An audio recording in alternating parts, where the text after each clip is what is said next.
What is a silly lie you once told, and you are in so deep that you have no other choice but to uphold it? There is a guy who I used to work with at a corporate chain steakhouse while I was going to college that had bit of a whopper. We stayed up all night partying and he didn't wake up in time for his opening shift the following day. When he finally got up he was 2 hours late and had a grip of missed calls. He was about a month away from graduating and had worked the same job all through college. So he was worried that he was going to get fired and wouldn't be able to use the job reference, so his solution was to call in and tell the boss he had been in a car accident on his way to work. Now this temporarily solved the problem. But to really sell the story he ended up hiding his truck in a friend's garage and working his next 4 weeks of serving shifts with a fake alarm cast. Brandon. You're a ducking legend.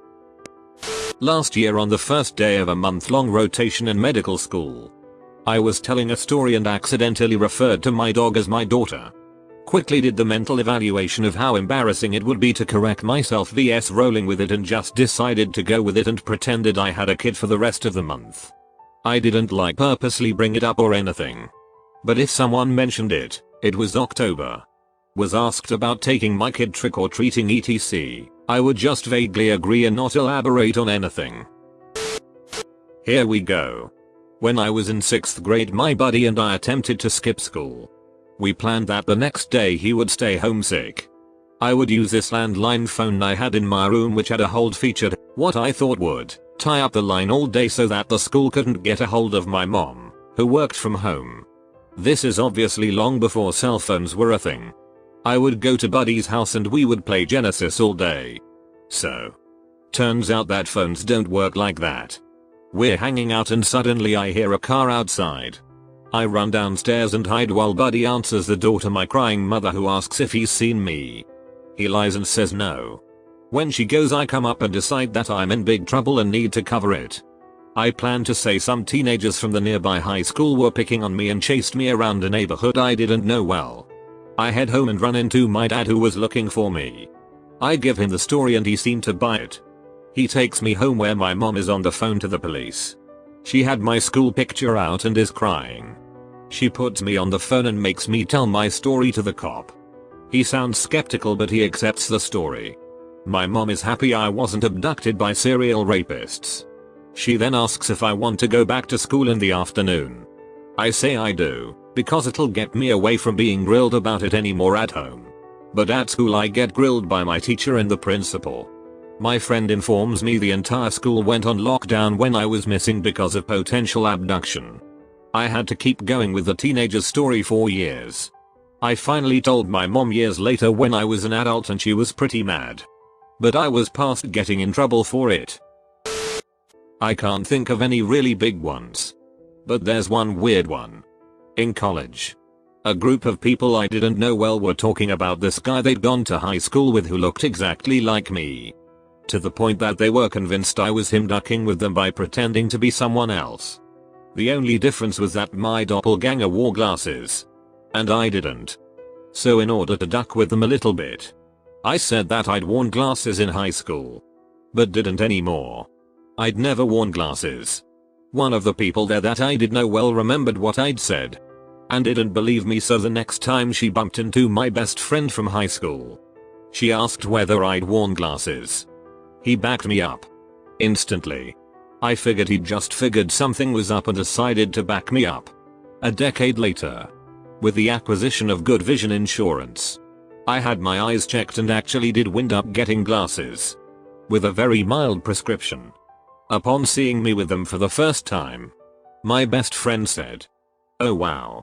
I haven't seen you with glasses on since high school." I've never been sure whether he backed me up and then somehow internalized that back up and then really believed that I wore glasses in high school. Or whether he just always somehow believed that I'd worn glasses. I've chosen to use it to very subtly duck with him by photoshopping glasses onto my face in old pictures that he's going to see. I did it recently when his sister asked me for some photos to use for his upcoming wedding. It'll probably never actually pay off. But I privately think it's hilarious. I once got sort of unapproved access to VIP area at a venue. And the person who got me in probably would have gotten in trouble if it was found out that they did. A fairly major musician was playing. This was the lounge area where their family and friends were watching the show. Only about 20 people. When people asked why I was there, I said I was related to the owner of the venue, figured this was boring enough but would stop the questions. Instead, this really nice group of people all started complimenting me on the venue and talking to me more about it and my family. They were really awesome people and we chatted the rest of the evening. They invited me to spend the upcoming holiday weekend at their beach house with the band. I did. No one ever found out I have no connection to the venue and don't even know who actually owns it. I'm not sure if this counts, but the girl at the front desk of my gym has been calling me Justin for like 6 years. My name isn't Justin. When I was 10, another kid on my school bus asked me if I played World of Warcraft. I lied and said yes. I spent the entire rest of the year, before and after school on the bus, talking about a game I never played in my life. One day, I was invited over when he made me log in. I entered some account and claimed I forgot my password. Spending the next 30 minutes trying to debug by resetting a password to an account that doesn't exist, haha. Oh my god. What was I doing?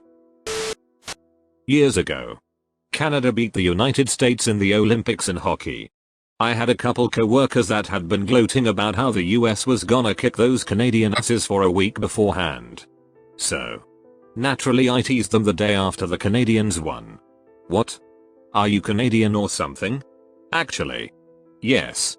I have a dual citizenship. They told a bunch of other co-workers and it spread around.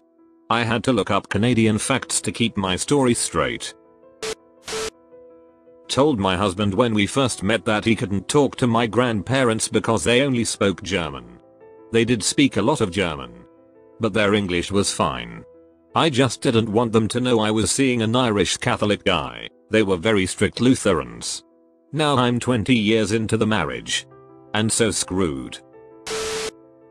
Used to get my nails done when I lived in China with a friend. We told elaborate lies about her rich husband and my useless boyfriend to the ladies who did our nails as a way to practice vocabulary in Mandarin. I was leaving in like a few months so it was easy, but she had to find pictures of babies and weddings and dresses to use.